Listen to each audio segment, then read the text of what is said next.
ठरलं तर मगच्या येणाऱ्या भागात सुरुवातीला प्रतिमा, रविराज आणि सायली घरी आले नसल्याने घरात सगळे चिंता व्यक्त करत असतात. ॲक्सिडेंटचे क्रिएशन केल्यामुळे प्रतिमाच्या जीवाला पुन्हा एकदा धोका निर्माण होऊ शकतो अशी पूर्णाजीला भीती वाटत असते.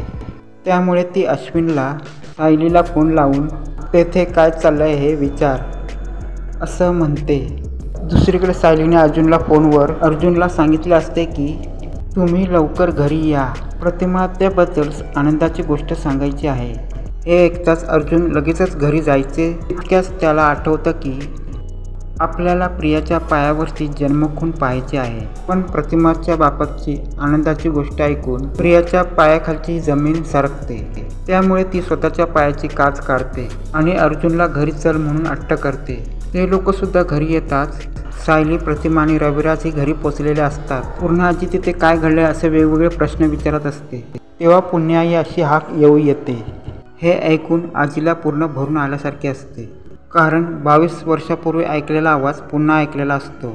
आपण स्वप्न पाहिलेलं असतं की काय तिला वाटू लागलं असतं.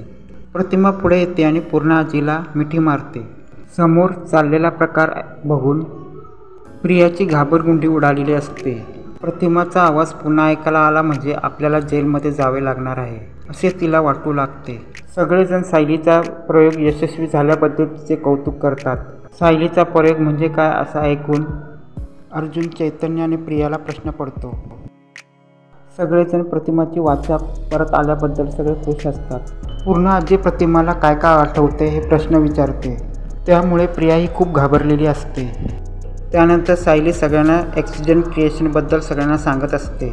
यावर प्रिया बोलते, तेव्हा मी गाडीत होते, मग मी तिथे असली पाहिजे होती, मला न घेता तुम्ही असं नाटक कसं केलं.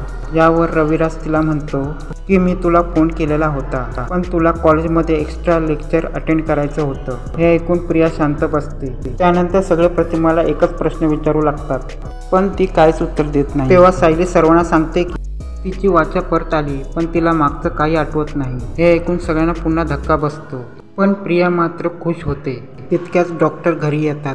त्या सगळ्यांना म्हणतात की तुम्ही त्यांना सगळे असे एक भूतकाळातले प्रश्न विचारत राहिला तर ते तिच्या प्रकृतीला चांगले ठरणार नाही. पण प्रिया मात्र मी तन्वी आहे, मुद्दाम म्हणून मी तुला आठवलीच पाहिजे असे ती हट्ट करत असते. पण प्रतिमा तिच्यापासून दूर होण्याचा प्रयत्न करत असते. तरी पण प्रिया तिला सोडत नाही. तिचा तो गोंधळ बघून प्रतिमाला चक्कर येते आणि तितक्यात सगळे घरातले घाबरतात. तेव्हा डॉक्टर तिला तपासतात आणि सांगतात काळजी करण्याची गरज नाही. थोड्याच वेळात अर्जुन प्रतिमाला तिच्या घरात घेऊन जातो आणि तिथे तिला सोडतो.